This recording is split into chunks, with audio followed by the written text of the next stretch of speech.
Hey, it's your girl Marquita Beyond, and you know what it is? It's time for the pink link, baby. And so this week's episode, we have our guest, New Skills, New You on. So if you having issues with asking for the money, and you've added that value and you continue to, be in them streets doing what you're doing and walking in your purpose, you need to check this episode out because he teach individuals how to add value, ask for the money, and all of those things. We have a new book I call All Gas, No Breaks, so you can create the life you want, and live it daily. So, make sure you like, comment, share, and subscribe, and support your girl and tune in. Have a great one. Well, good afternoon to you. And if you seeing me, you know what that means because it must be Wednesday. And like I told y'all, like I ordered this, but it was no justice because I have to still do the choo. It's the pink link. Why not? And so I just want you all to know that we have another great guest coming on today. His name is New Skills, New You, Bryce Hill. And I'm going to let him finish introducing himself. But, I said I'm going to put this to work. So introducing New Skills, New You. Take it over. Thank you. Yeah, I'm Bryce Hill, New Skills, New You. You got to say the whole thing like a tribe called Quests. And I help new and aspiring entrepreneurs hear yes more often by teaching them sales skills. Thanks for having me. You're welcome. Okay, so you help entrepreneurs by teaching them sales skills, yes, you say? Ma'am. But even better, how to use sales skills without sounding like a salesperson. That's next level. That's deep because you don't want to be salesy out here in these streets, I do, but some people don't. So that's the niche. Enlighten me. How do you teach one to sell skills? Enlighten me because I might be taking it. Real simple. There's 3 steps. First, you add value. Then you solve a problem. And then you ask for the money. And so that's the formula that I teach over and over again. If someone wants to work with you, if someone has a problem that you solve, you really shouldn't have to convince them. You just got to show them, hey, here's the solution. And when they're ready, they'll move forward. Sometimes, though, people are afraid to ask because they're hesitant or they're uncertain or they're shy. There's a lot of reasons, most of them rooted in fear. So underneath that, I'm like, look, if you add value, you're making the world a better place. If you're solving a problem, you're making lives easier, you're making people better. You should be excited about that. And to grow your business, you got to get paid to do that. So if you're making a difference in a positive way, you shouldn't feel guilty for getting paid for that. Because the more you get paid, the more people you can help. And so when you shift your mindset around it, you're like, okay, hey, this the price is the price. But it should never be out of shame or guilt where you're like, oh, I don't want to charge people. I'm like, no, charge them. There's no transformation without a transaction. Shout out to Vision Avant. And one thing about it, when people pay, they pay attention. Hey, shout out to me at Diane Davis. Yep, that's fast. Yeah, I literally had to learn that, and I love that. That's what you do in your expertise because you add value. And you get caught up in, that ministry flow of wanting just to help someone, but you have to take a step back and realize, hey, there is purpose in, and you being able to also profit in your purpose, not just always out here in, it's things that you can do for charity, but when you're, purposeful in that season or whatever you're doing, it's a way that you can also make it to where you can profit as well and continue to grow. So, you can reap what you sow. But people use it all the time. They're like, oh, I started charity. Charities need money too. They just asking a different person for the money. Exactly. And so like you help more people, you have more money. People don't understand.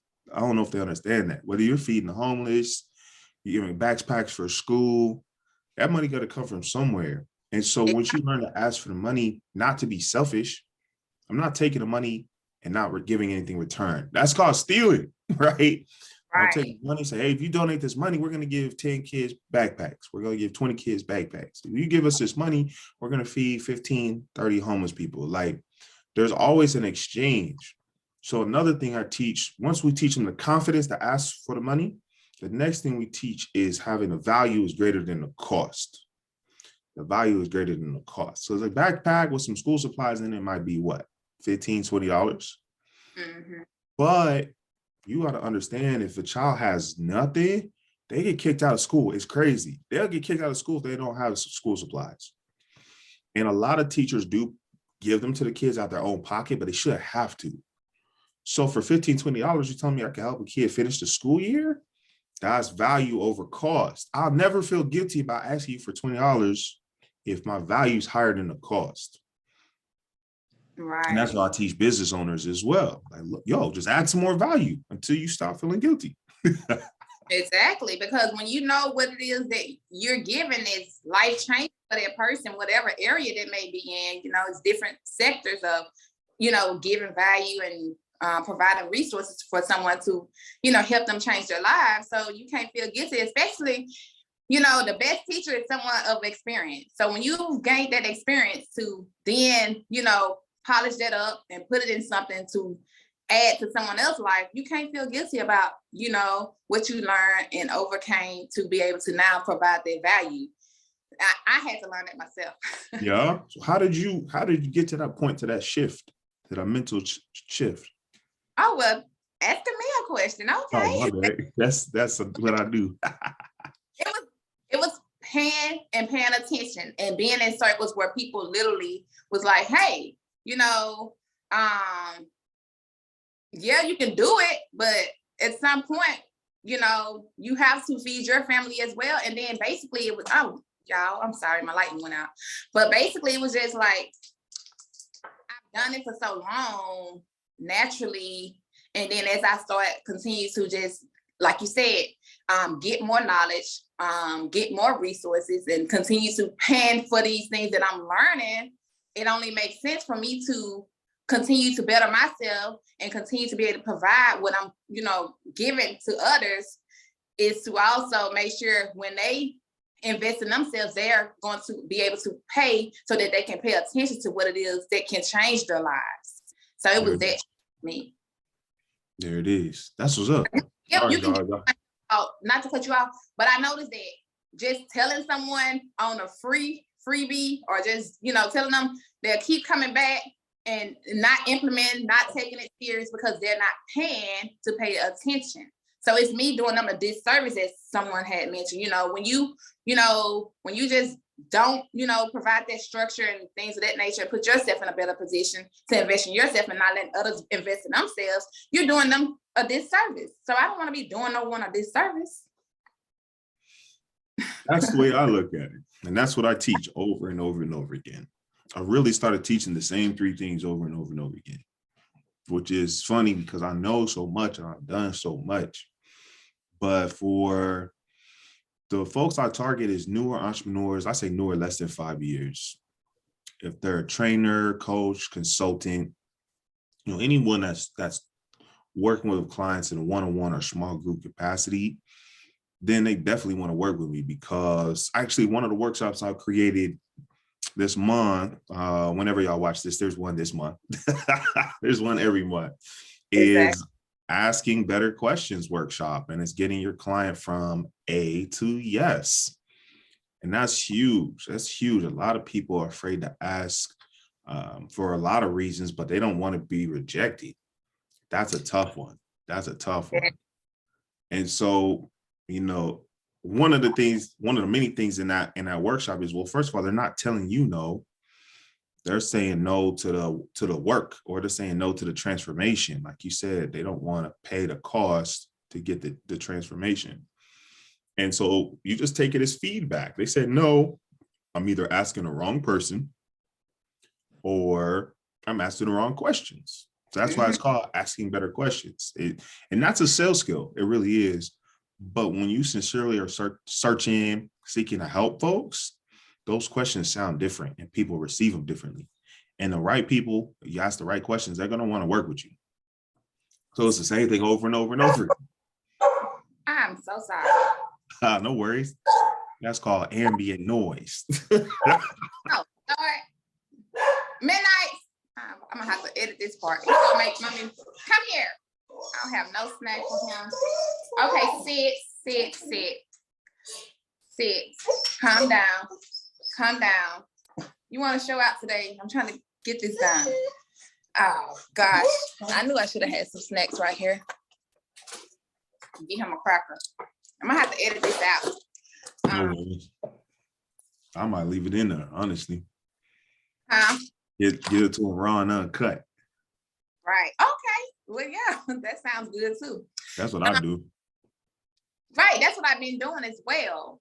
And so, what I wanted to say was I've been on a question quest, and I had an epiphany myself about myself not asking the right questions, or that little pause continue to going forth and asking the question, because as a kid, I was told, you asking too many questions, don't be asking all them questions, And so childhood for me, and the thing of me getting like stagnant and knowing a question I should ask, but then not asking the question.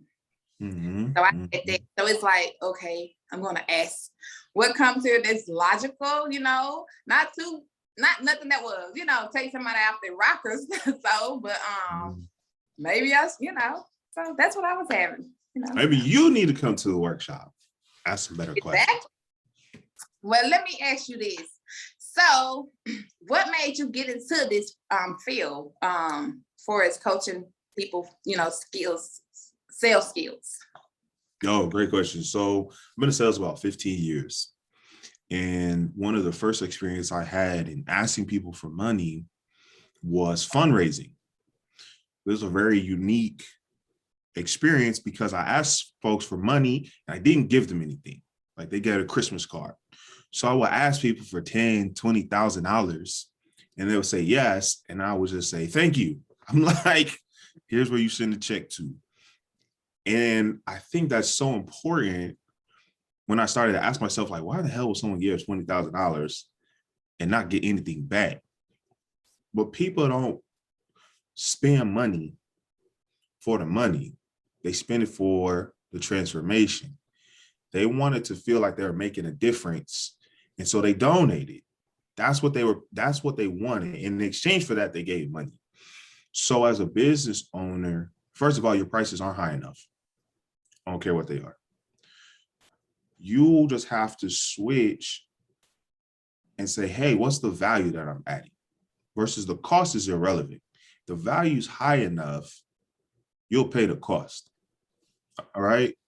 Think about it. You hungry?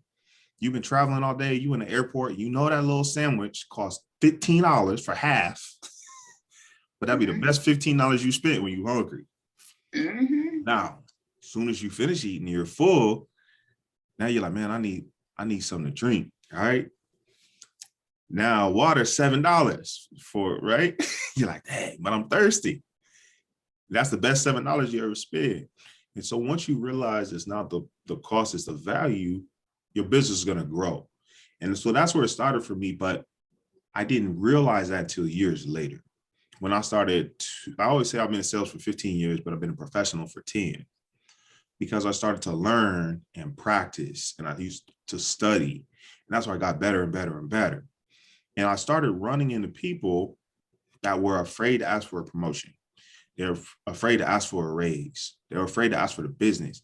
And I didn't understand it because you look at my life, I've been asking people for money for 15 years. And they give it to me. They're like, yeah, sure, Bruce, I want to work with you. I need this product. I need this service. And so I didn't understand that there was a group of people, a large group of people that were afraid to exchange their product or service for money. Like they're really scared. They would just do it for free. I'm like, yo, are you going to charge them? Oh, I didn't want to sound greedy. Like, yo, you got to pay rent tomorrow. Like, what are you talking about? You just did all the work. Why aren't you getting paid? And so I saw a need and I saw an area of opportunity where I could add value based on my experiences. And it was very natural for me. I should use the word natural. I wasn't born a sales professional. I practice. I put in a lot of work. So I take what I learned and I go and I add value to other people. And that's how I grew my business. Wow, that's amazing. I love that backstory. That's why I love doing these things, because these interviews, not things, but it just gives you a more in depth of why someone do what they do, and it makes much more sense. Like, I see why you doing it. Like, but okay, so I also want to jump into this right fast. I see you have a book out called All Gas, No Brakes. So fill me in. Yeah, I'm really excited. So I've written a couple ebooks. This is the first published book. Shout out to Vision Avant, Vision Avant on Instagram and Facebook. And she's helping me with a collaboration. And it's a great place to start. So some friends, associates of mine, we're all contributing a chapter to the book. So we'll all have a published book. And her goal for us isn't to become Amazon bestsellers or to sell 10,000 books or even 5,000 books. The goal is to establish our expertise in our area as a professional and use that to create opportunities. So it's a real subtle shift, and it made so much sense to me. She was like, we don't write books to sell books. We write books to sell. And so as you read that chapter, it's all gas, no brakes. It's BREAK, as in a rest or siesta. Is designing a life that you don't need to take a break from, that you don't need a vacation from. It's not that 24/7 hustle culture, but it's really creating a life that you enjoy, that you're happy to wake up in the morning. And so the logical step is, if you read it and you connect with what I say, you're like, oh, I need to work with Bruce. And there's a link in there so you can work. So now, instead of being a book, I spend $10, $20, and that's it. Now you got the book. Now you're a client, all right? Now someone says, hey, we're thinking about a speaker for our next event. Should we pick this guy or the guy with the book? Well, that's easy. If they're two exact same people, you're gonna pick the one that has a differentiator. And I've already got invited to podcasts for writing a book. It's created opportunities for already, and it's coming out first quarter 2022. So that's been a huge experience. It's been a huge experience for me as a professional, as an individual, and as a coach. Wow, amazing. Congrats on all of your success and continued success. Like, I love to see it. So what would you tell someone? Yeah, every time this thing come on me, I really want to act up. So what would you tell someone, out there and, struggling with the confidence, to start asking and position themselves to walk, more so in their purpose as you are doing? It's really very simple, but simple ain't always easy. I tell them to dream big and start small. Dream crazy big. I read a book called Good to Great by Jim Collins, and he calls them big, hairy, audacious goals, right? And they might take 2 lifetimes to get done, but that's okay. And that's encouraged. I teach it a little differently. People are like, oh, you got to set small goals. Set big goals, but I create small steps. So if your goal is, you said confidence. Right. Build that confidence up to start, asking for what it is to move into their purpose. Like, you're going to have to ask for something, to get where you're going. And I had to learn that because I'm a person that, was shying away from asking, And okay. So if you say you can set your goal as, I want to be able to ask someone for $20,000 with a straight face, with confidence, that's the goal. And a lot of people hear that and they're like, what? I'd never do that. The last conference I was at, they had a package for like a year-long mentorship program. That John was 25. So you're like, okay, how do I get there? That's where you want to end up. I always work with, well, where do we start? Let's create something for $2. Let's sell it to 10 people. And that's, I think, where people mess up. They go to the gym, they try and deadlift 1,000 pounds, and they don't realize that's like an Olympic world record of weight, right? But then they can't, and they're like, I'm just not athletic. I wasn't a very athletically gifted person. I wasn't, like, that doesn't even make sense out loud, right? You got to lift 10 pounds and 20 pounds and 40, 50, then 100, then 200. And then you can start breaking some Olympic records. But we do this all the time. We do this all the time. You try to jump out the gate, asking people for 20,000. They've never heard of you. You got 100 followers on Instagram. They're like, who are you? What are you talking about? No, get out my face. Then we take it personal, which we should never do. Oh, I'm a loser. I'm just not a good salesperson. No, you skipped a step. I think the number one thing I could teach everyone to build confidence is start at the beginning. Start at the beginning. Everybody starts at the beginning, and it makes sense until it comes to business and they try and be a millionaire. And they're not a millionaire in 30 days. And they're like, I guess I'm just not a business person. That was a scam, right? Like, yo, you got to start at the beginning. So create a product, $2. Say, hey, look, guys, this is a product. Here's the benefit, not the features, the benefit, right? So what does that mean? A feature could be, hey, this infographic is 8x10. It's a PDF format. Here's the color codes. It's got 200 words on it. Those are features. I don't care. What's the benefit? Hey, if you read this, you could go to askingbetterquestions.com and you can download for free a list of questions to help you as a coach, as a consultant, have better conversations and hear yes more often. So if you read it, you hear yes more often. That's the benefit. I don't care how many words, I don't care how many questions it is. They just know if I go to askingbetterquestions.com, I can get this benefit. So now they grab that. Now I have a little confidence. I get my little alerts, boom, someone downloaded your resource. Then I'll ask them, say, hey, if that was helpful to you, here's a mini course to help you put it into practice. What good questions sound like? That's $25. All right, cool. Now they spent $25 with me and say, hey, I hope your business is growing. If you need some one-on-one help, you can choose a call. Our call is $197. We'll help you create a question set for your business so you can hear yes more often. Great, boom. So they grab the hour course. Then they say, hey, if you need some more help, you want to build a better structure for your business and revamp your onboarding process, there's a 4-week coaching program. It's $1,500. All right. It's 4 weeks. We're going to cover 1, 2, 3, 4, 5, and 6. And so it makes sense. It's logical. We start at the beginning. Boom, boom, boom. We didn't skip any steps. But a lot of people want to skip steps. Right. And then when it doesn't work, they take it personally and they feel defeated. Instead of taking it as feedback, they take it as failure. Right. As the saying goes, you have to crawl before you walk, walk before you run. So it's seasons, you can't rush it. Forgot what it took them years. It don't just happen overnight. It takes years to look like it happened overnight. Yeah, you're right. But we forget that in business for some reason. So I'm here to remind people. And see, those are all sales skills. That's called a sales funnel, right? Yes. But before I said the word sales funnel, you're like, oh yeah, this makes sense. A, B, C, D. It doesn't have to be fancy. It certainly shouldn't be complicated. You don't even have to have any crazy software. You just gotta follow the steps. Right.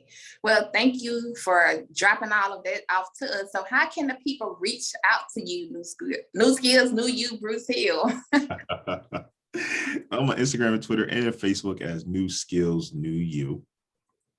And that website is real. It works. If you're a coach, consultant, or trainer, and you want to hear yes more often, to people who sign up for your coaching packages, to your online course, go to askingbetterquestions.com. Grab it, read them, practice them. If you need some help, guess what? You will hear from me. But only if it helps your business grow. That's important. I got to add value before we go for a call. So that's it right there. New Skills, New You on Instagram. Like I said, I'm doing a workshop every month. We're on Clubhouse every week, always adding value. And then if you are ready to grow your business, askingbetterquestions.com is a great place to start. Yes, it is. And I will drop all of his info, in the description below so you can tap into him because, he's offered so much value here. I can only imagine what, his process consists of. And we want to give you a round of applause. Yes. So, as always, like I want, to say, I want you all to make sure that you are supporting, this channel so we can continue to grow. So you can like, comment, share, subscribe to this video, and, just support your girl. Your girl have a goal to reach 1,000 subbies, Let's and go. So that being said, yes, let's go. And so with that being said, go out, be great, and you know the life you want, you create. So thank you for tuning in. Sparse. Thank you. You're welcome.